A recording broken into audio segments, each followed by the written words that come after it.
Be me, 23F, final year of university, sociology major, my friends and I. We get it. We see the systems, the power dynamics, the invisible scripts everyone else is following. It's like having X-ray vision. You see the ugly, patriarchal skeleton under everyone's fleshy, smiling exterior. Have a boyfriend. Jacob. Been together for 2 years. He's nice. That's the word for him. Engineering student, one of those pragmatic, logical types. He builds things, I deconstruct things.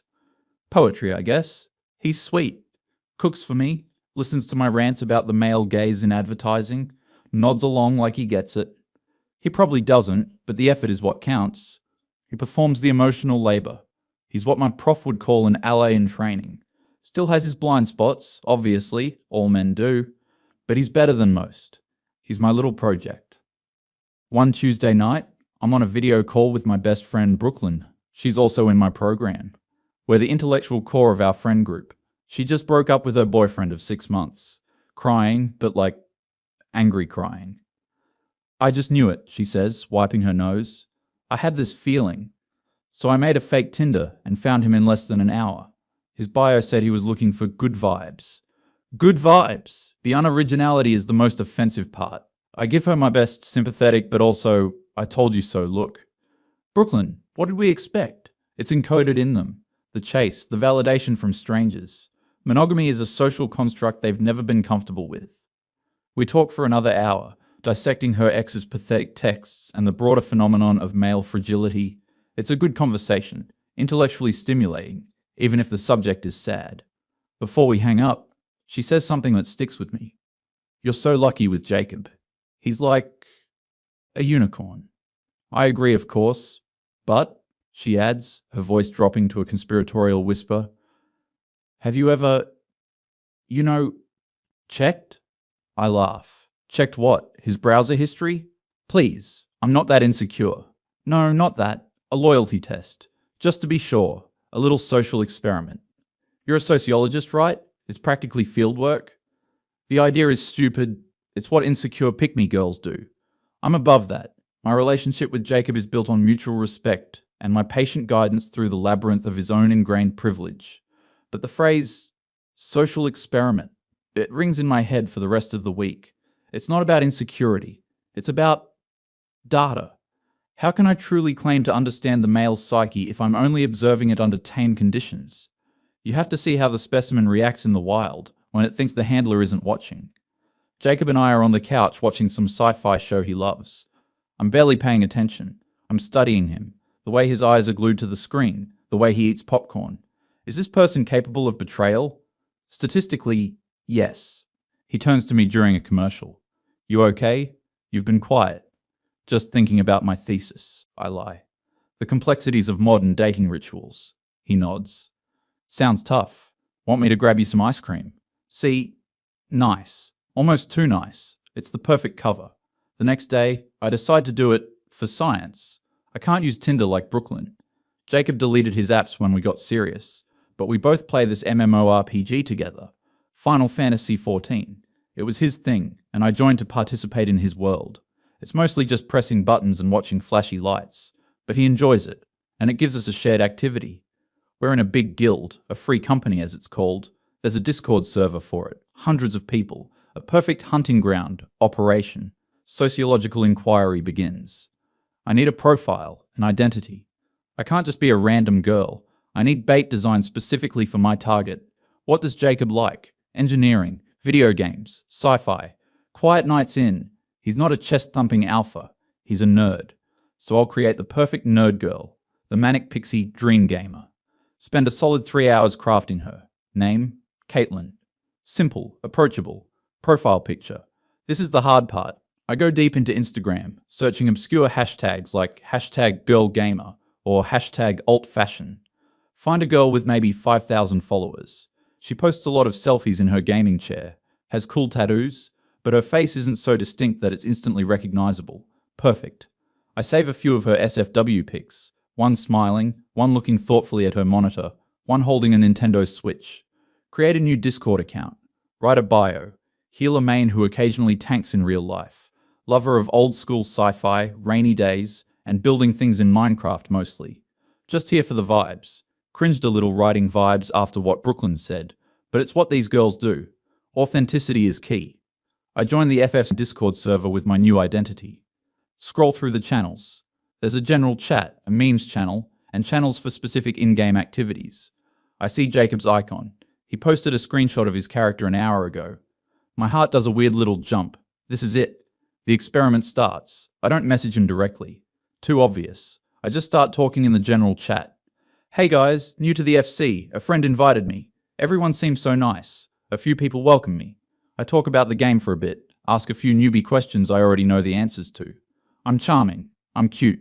I use just the right amount of emojis. I am the perfect digital woman. After about an hour of this, Jacob replies to one of my messages. I had said, just finished the Shadowbringers expansion. OMG, that story was incredible. He replies, right? Best story in any game I've ever played. Welcome to the FC, by the way. My breath catches. Target has noticed the bait. I reply to him directly. Thanks. I cried like 3 times lol. You have great taste. He reacts to my message with a thumbs up emoji. Phase 1. Success. For the next few days. I live a double life. By day, I'm me, Jacob's girlfriend. We eat meals together. I complain about my classes. He talks about his senior project. By night, I'm Caitlin, chatting in the Discord. I'm careful not to interact with him too much publicly, just enough to build rapport. We team up for a dungeon run with a few other guild members. I play the healer, of course. I keep him alive. The symbolism is thick enough to cut with a knife. During the run, we're all on voice chat. I can't speak, obviously, so I just type, "Wow, Jacob, you're a great tank. Pulling that many mobs was risky, but you handled it." So cool. His voice comes through my headphones, the same voice I hear every day. Haha, thanks, Caitlin. You're doing a great job keeping me from dying. My stomach feels weird, a strange twisted thrill, like I'm a spy in my own life. A week after creating the profile, I decide it's time to move to DMs. I need a pretext. I see he's online in-game. His status is crafting. Perfect. I open a private message to him as Caitlin. Caitlin, hey Jacob. Sorry to bother you. I saw you were crafting. I'm trying to level my own crafting skills, but it's so confusing, lol.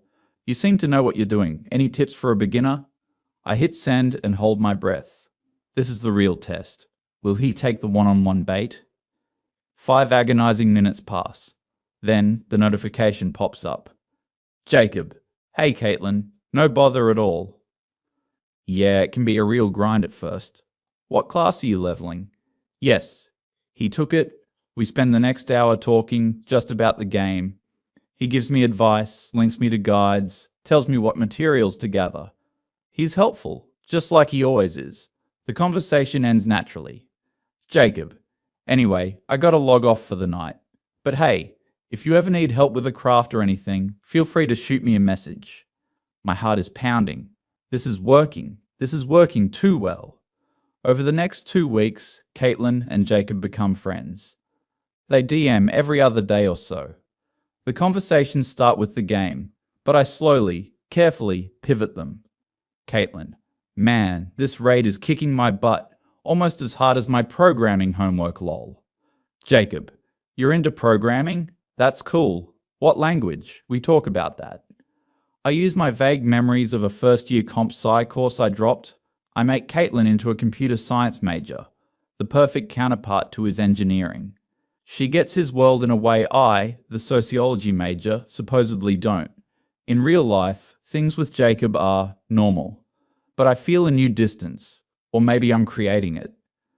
We're in bed, he puts his arm around me. Everything all right? He asks. You seem stressed. Just thesis stuff, I say again. It's becoming my default excuse. I feel a pang of something. Guilt? No, that's not it. It's anticipation. I'm a scientist on the verge of a breakthrough. I can't let sentiment cloud my judgment. The conversations with Caitlin get more personal. I push it further. Caitlin. Ugh, rough day. Got into a stupid argument with my roommate. Jacob. Sorry to hear that. What happened? Caitlin. Oh, you know, the usual stuff. She thinks I'm not doing my fair share of the cleaning. I think she's being passive-aggressive. It's hard living with people. Jacob.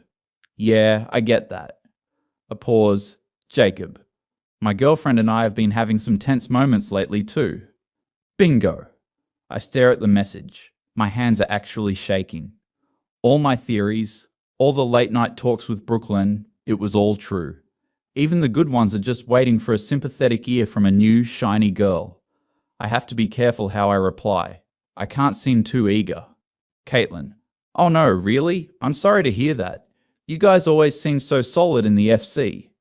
A lie. I never appear in the FC when I'm on my main account with him. Caitlin. You don't have to talk about it if you don't want to, of course.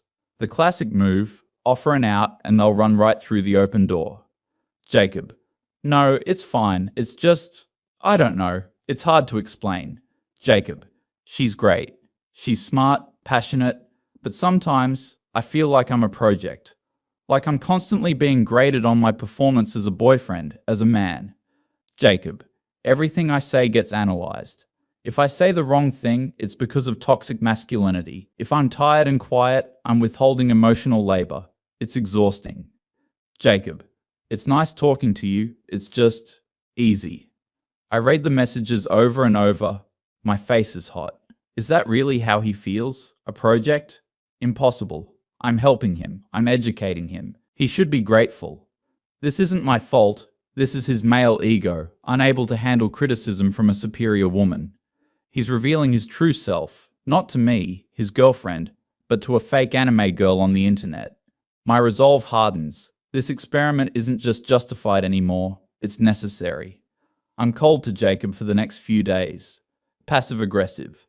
I give him the silent treatment. Weaponized incompetence, I believe they call it when men do it. When I do it, it's a valid response to emotional distress. He tries to talk to me. Hey, what's up? Did I do something? I'm just tired of having to explain everything to you all the time, Jacob. He looks confused, hurt. Explain what? See, that's the problem. You don't even know. I walk away, leaving him standing in the living room. That night, I log on as Caitlin. Caitlin.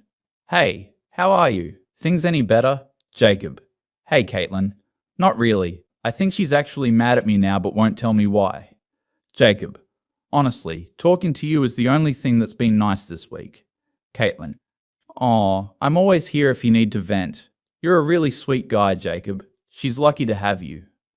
The final push? I'm going to make Caitlin a thing. I start complimenting him more, not just on the game, but on him. Caitlin. You have a really calming way of explaining things. You'd be a good teacher. Caitlin. It's really cool that you're so passionate about what you do. Not a lot of guys are like that. He eats it up. He starts complimenting her back. Jacob. You're pretty cool too, Caitlin. Easy to talk to. Jacob. You're way smarter than you let on. The hypocrisy is astounding. He complains about being analyzed by me, but he loves the validation from a stranger. Typical. It's time for the end game. I need to propose a meeting. This is the point of no return. If he agrees, it's definitive proof. The whole experiment will be a success. I'll have my data, my undeniable truth. I'll expose him. I'll write a scathing viral thesis about it. I craft the message carefully. Caitlin. So this is gonna sound super random lol, but I was looking at your profile on the Discord and it says you're at the same university as me? A lie. Jacob's profile is private, but he won't remember that. Jacob. Oh, no way? Small world. What program are you in? Caitlin. Comp Sci. I'm usually nocturnal and chained to my desk in the library basement, so I don't see many people lol. Caitlin. We should totally grab coffee sometime between classes, if you're not too busy.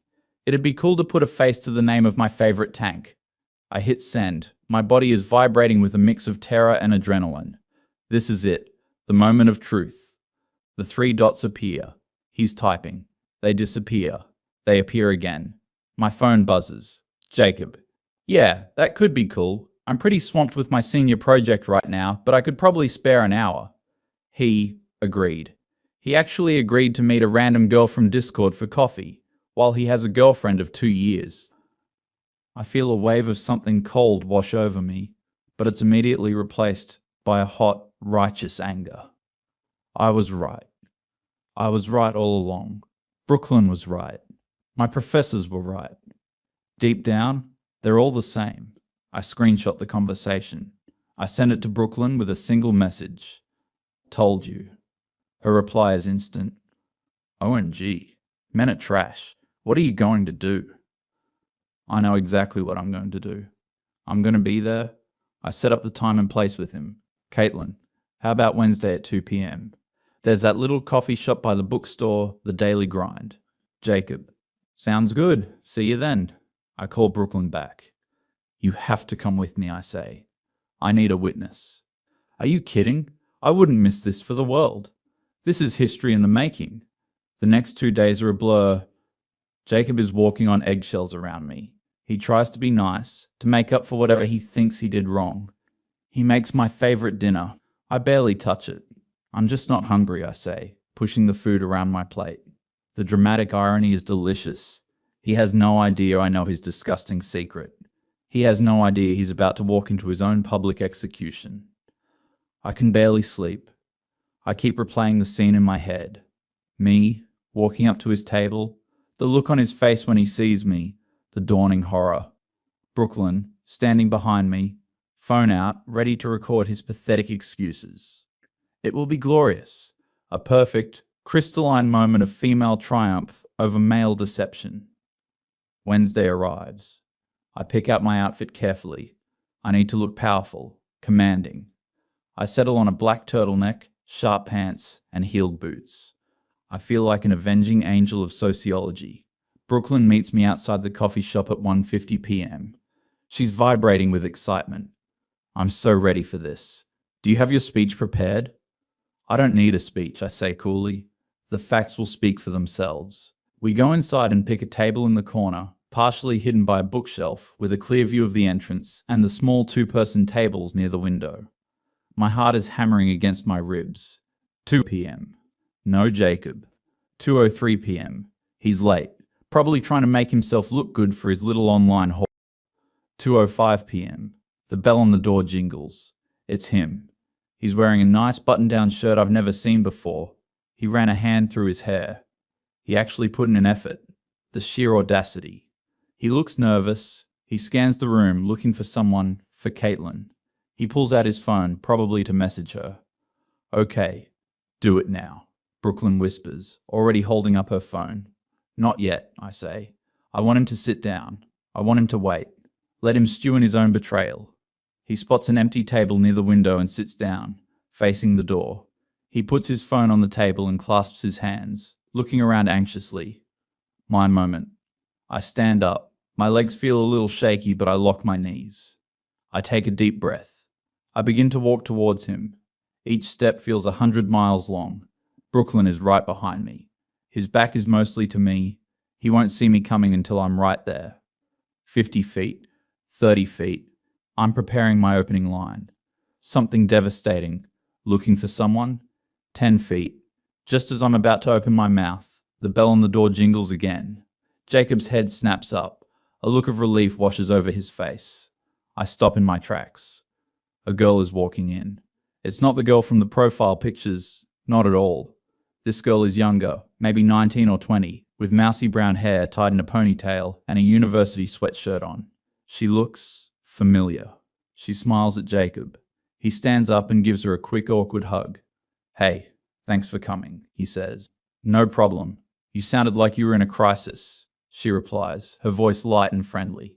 They sit down. I'm frozen. Who is this girl? Is this another girl he's been talking to?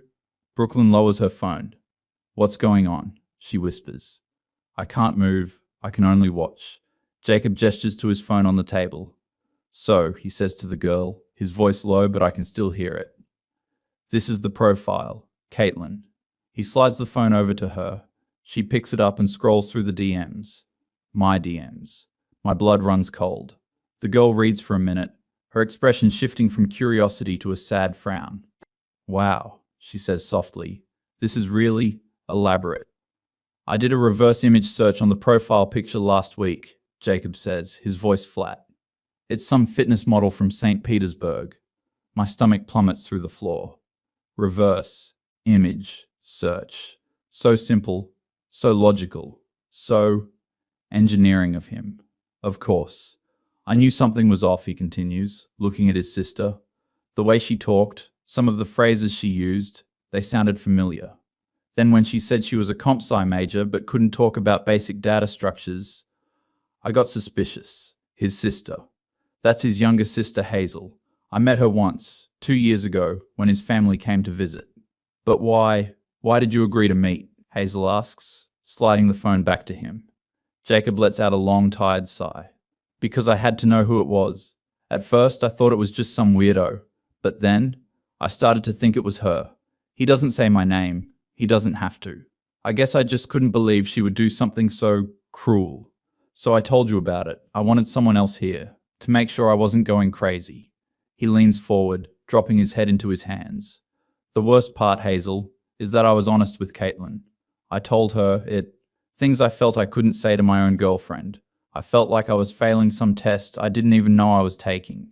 Every conversation was a minefield. I just wanted to talk to someone without being told my feelings were a symptom of the patriarchy. I'm not breathing. The room is tilting. Brooklyn is tugging on my sleeve. Let's go, she's hissing, but I can't move my feet.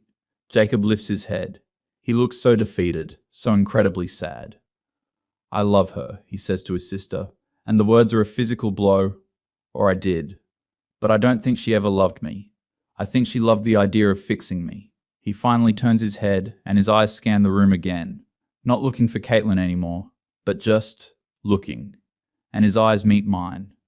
There's no shock, no anger, no dawning horror, just a deep, bottomless well of disappointment. He knows. He's known. He saw me walk in. He knew I was here the whole time. He doesn't say anything. He just breaks eye contact and turns back to his sister. Can we just go? He says quietly. Hazel gives me a look of pure pity. It's worse than anger. They both stand up, leave a $10 bill on the table for a coffee they never ordered, and walk out of the shop. Jacob doesn't look back. I finally collapse back into my chair. My grand victory, my cinematic confrontation. It was all a fantasy. The reality was quiet, pathetic, and utterly humiliating. Brooklyn is trying to talk, to spin it. He was testing you back. That's gaslighting. He manipulated you. But her words are hollow. We both know what we just saw. I wasn't a sociologist conducting fieldwork.